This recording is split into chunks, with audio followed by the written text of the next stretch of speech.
আসসালামু আলাইকুম। সারা দেশের স্কুল কলেজের শিক্ষার্থী ও শিক্ষকবৃন্দ, আর কয়েকদিন পরে আমরা নতুন বছর 2025 সালে চলে যাব। তো 2025 সালে স্কুল কলেজের যে নতুন ছুটির তালিকা প্রকাশ করা হয়েছে সেই ছুটির তালিকাটা দেখব। আর 2025 সালে আমাদের বিদ্যালয়ের ছুটি কতদিন থাকবে, শুক্র ও শনিবার। শনিবার ছুটি নিয়ে একটা দ্বন্দ্ব ছিল, সেই শনিবারের ছুটিটাও আমরা দেখব। সেই শনিবার ছুটি সম্পর্কে আমরা একটা প্রতিবেদনও দেখে নিব। আর শনিবার ছুটি সম্পর্কে সাপ্তাহিক ছুটি শুক্র ও শনিবার ব্যতীত বছরের মোট ছুটি থাকবে ৭৬ দিন।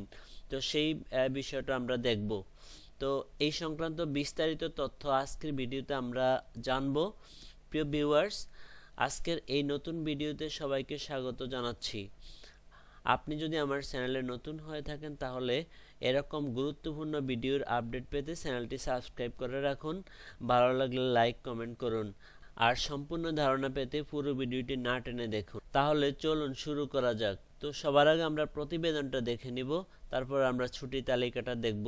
শনিবারও স্কুল বন্ধ থাকবে, নিয়মে কোনো পরিবর্তন নেই।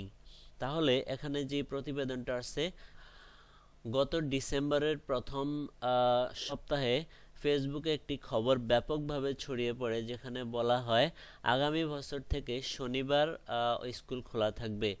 এ খবর শিক্ষকদের মধ্যে অসন্তোষ ও উদ্বেগ তৈরি হয়।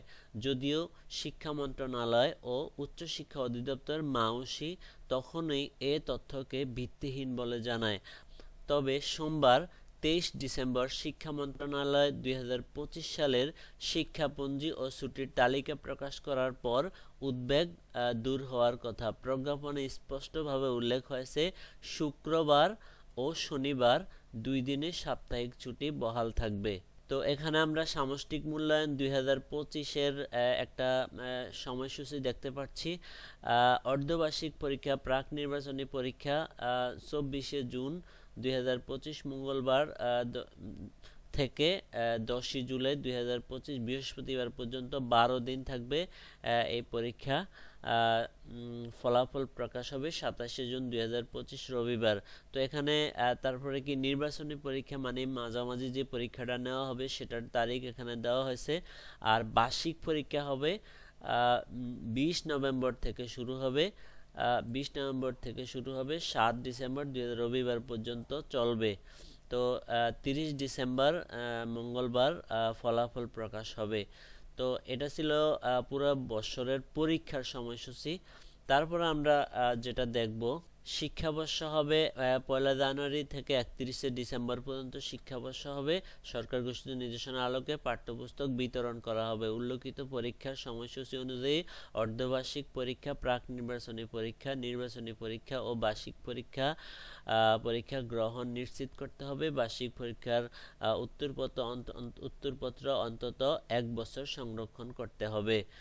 প্রতি পরীক্ষার সময় 12 কর্মদিবসের বেশি হবে না।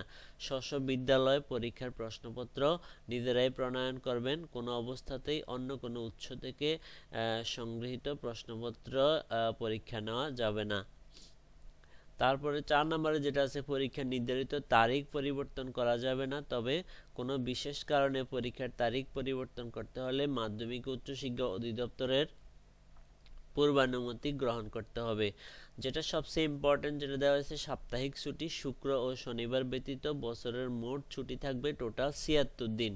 প্রজ্ঞাপন প্রকাশ, মাধ্যমিক উচ্চ শিক্ষা বিভাগের সচিব মোসাম্মদ রহিমা আক্তারের স্বাক্ষরিত এই প্রজ্ঞাপনে 2025 সালের শিক্ষাপঞ্জির তালিকা প্রকাশ করা হয়। তো এখানে টোটাল ছুটি দেওয়া আছে ৭৬ দিন। শনিবার স্কুল খোলা রাখার বিষয়ে মন্ত্রণালয়ের কোনো আলোচনা হয়নি। ফেসবুকে ছড়ানো তথ্যটি সম্পূর্ণ মিথ্যা। তো শুক্র ও শনিবার যথারীতি সাপ্তাহিক ছুটি থাকবে, যেটা সকল শিক্ষকদের অনেক কাঙ্ক্ষিত একটা বিষয় ছিল। নতুন সরকার এসে সেটাকে কি করে, সে বিষয়টা একবারে টোটালি দূর হয়ে গেল। শিক্ষাপঞ্জির এ তথ্যই সঠিক। তারপর আমরা ধরব সরকারি ঘোষণার নিশ্চয়তা। প্রকাশিত শিক্ষাপঞ্জির ৫ নম্বর অনুচ্ছেদে স্পষ্ট উল্লেখ করা হয়েছে যে সরকারি ও বেসরকারি মাধ্যমিক বিদ্যালয়ে শুক্র ও শনিবার সাপ্তাহিক ছুটি বহাল থাকবে। এ ছুটির দিনের বাইরে ২০২৫ সালে বিদ্যালয়ে মোট ৭৬ দিন কি থাকবে ছুটি নির্ধারিত হয়েছে। তো আমরা পুরো বছরের যেই ছুটির যেই পঞ্জি শিক্ষাপঞ্জি সেটা আমরা একটু দেখব কোন দিনে কতদিন ছুটি দেওয়া আছে। শবে মেরাজ ২৮শে জানুয়ারি মঙ্গলবার, এখানে একদিন থাকবে। শ্রী শ্রী সরস্বতী পূজা ৩ ফেব্রুয়ারি ২০২৫ একদিন। মাঘী পূর্ণিমা ১১ই ফেব্রুয়ারি ২০২৫ একদিন। শবে বরাত ১৫ই ফেব্রুয়ারি শনিবার, তো সাপ্তাহিক ছুটির মধ্যে পড়েছে। শহীদ দিবস ও আন্তর্জাতিক মাতৃভাষা দিবস সেটা শুক্রবারে পড়েছে। শ্রী শ্রী শিবরাত্রি ২৬শে ফেব্রুয়ারি, সেটা একদিন।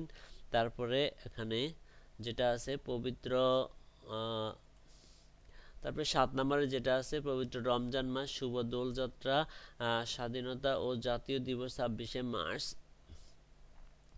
জুমাতুল বিদা ২৮শে মার্চ, শবে কদর ২৮শে মার্চ, ঈদুল ফিতর ৩১শে মার্চ। টোটাল এখানে ২৮ দিন। তবে এটা শুক্রবার শনিবারগুলো এখানে বাদ পড়েছে, সেই হিসাব করলে এটা প্রায় ৩৫-৪০ দিনের কাছাকাছি গিয়ে পড়বে। তারপরে বৈশাখী উৎসব ১২ই এপ্রিল, এখানে এটা শনিবার পড়েছে। নববর্ষ ১৪ এপ্রিল সোমবার একদিন। স্টার সানডে একদিন। মে দিবস একদিন। বুদ্ধ পূর্ণিমা একদিন।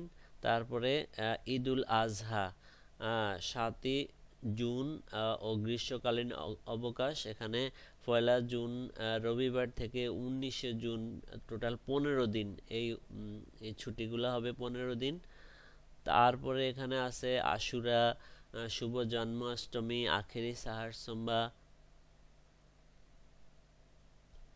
ঈদ মিলাদুন্নবী, দুর্গা পূজা, এখানে শ্রী শ্রী শ্যামা পূজা। তারপরে শীতকালীন অবকাশ বিজয় দিবস ১৬ ডিসেম্বর, এখানে টোটাল ছুটি আছে ১১ দিন।